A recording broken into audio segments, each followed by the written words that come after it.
તો રાજ્ય સરકારે એક તપાસ સમિતિ બનાવી હતી અને તેમાં કાર્ડિયોલોજિસ્ટ પણ હતા। એક આખી ટીમ હતી જેમણે તપાસ કરી। જે દર્દીઓને કડીના બોરીસણા ગામથી જેમને અમદાવાદ લાવવામાં આવ્યા હતા એ 19 દર્દીઓના રિપોર્ટ તપાસવામાં આવ્યા અને પછી જાણકારી એ મળી છે કે આ દર્દીઓને એન્જિયોપ્લાસ્ટીની કોઈ જરૂરિયાત જ નહોતી। જી હા, હવે ખ્યાતિ હોસ્પિટલનો ખેલ ખતમ થઈ ચૂક્યો છે। રાજ્ય સરકાર હવે ફરિયાદ નોંધાવશે। કલમ 105, 336 અને 361 હેઠળ ગુનો દાખલ થવાનો છે।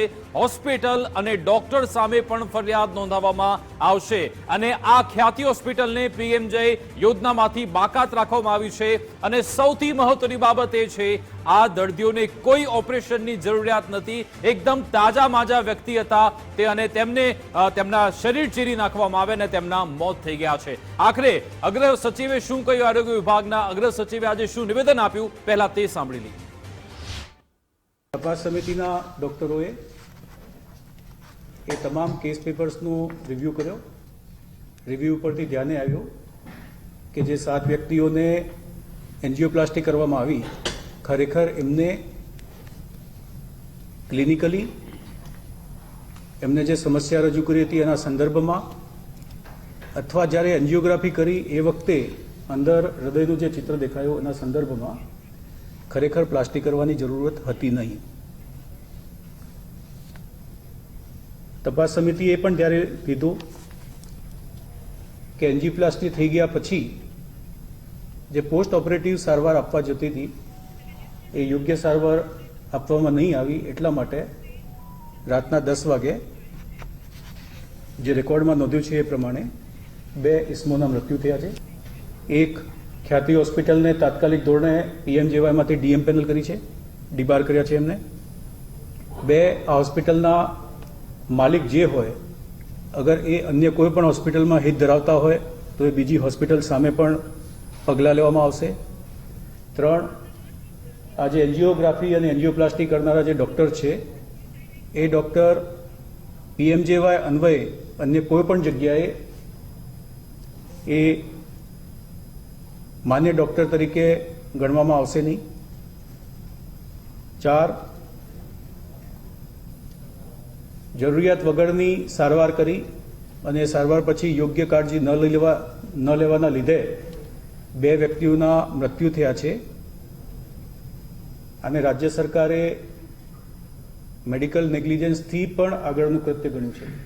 આજ અંગે વધુ વિગત આપશે નિકુંજ જાની અમારી સાથે લાઈવ જોડાઈ ગયા છે। નિકુંજ, આ ખ્યાતિ હોસ્પિટલના કાંડનો આખરે કઈ રીતે પર્દાફાશ થયો, તપાસ સમિતિ જે તપાસ કરી તેમાં તેમના રિપોર્ટમાં આખરે શું બહાર આવ્યું અને સાથે સાથે નિકુંજ તમે અગ્ર સચિવને પણ ઘણા બધા સવાલ પૂછ્યા હતા, જો કે તેમાં પણ તે થોડાક ગોળ જવાબ આપતા પણ જોવા મળ્યા હતા, તે વિશે પણ કહેશો।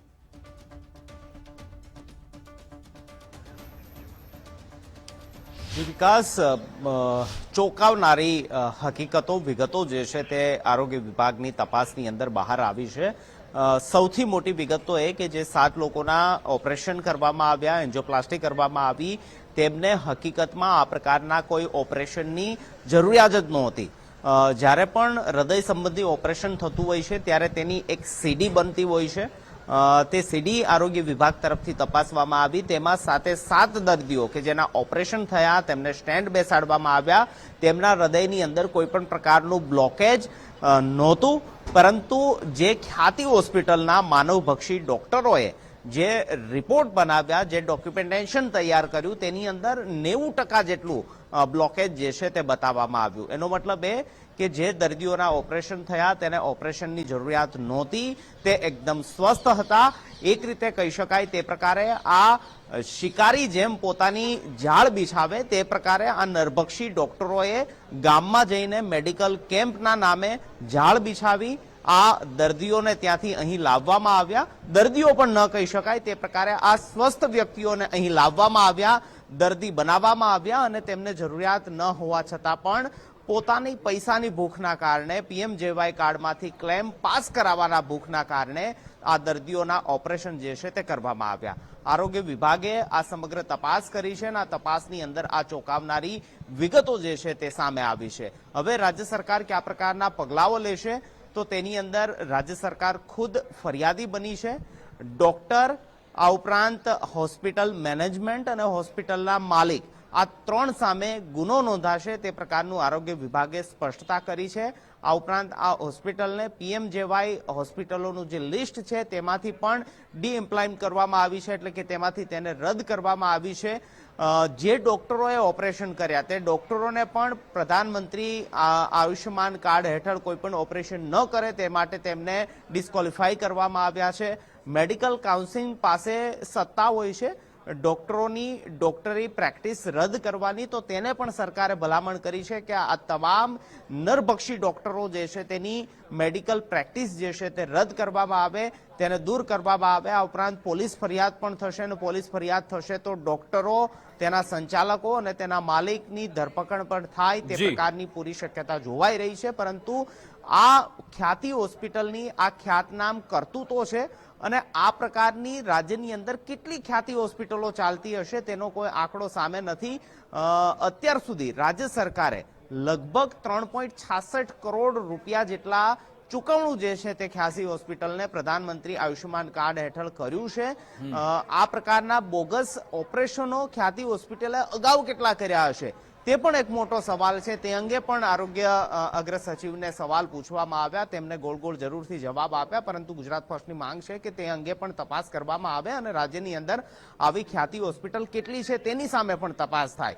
કારણ કે જ્યારે પણ આ પ્રકારનું ઓપરેશન થતું હોય છે તો તે ઓપરેશન માટેની પૂર્વ મંજૂરી લેવામાં આવતી હોય છે. અહીં રાજ્ય સરકારે અને આરોગ્ય વિભાગે પૂર્વ મંજૂરી આપી છે અને તેના આધારે ઓપરેશન થયા છે, તો તેની સામે સૌથી મોટા સવાલ છે, ચોંકાવનારા તારણો છે. કયા પ્રકારના પગલાઓ લેવાય છે તે એક મહત્વનું છે, પરંતુ ચોક્કસથી સરકાર તરફથી મજબૂત પગલા, કડક પગલા લેવા માટેની દિશાની અંદર પ્રયાસો હાથ ધરાયા છે. બિલકુલ, આભાર નિકુંજ તમામ જાણકારી આપવા બદલ, અમારી સાથે જોડાવા બદલ.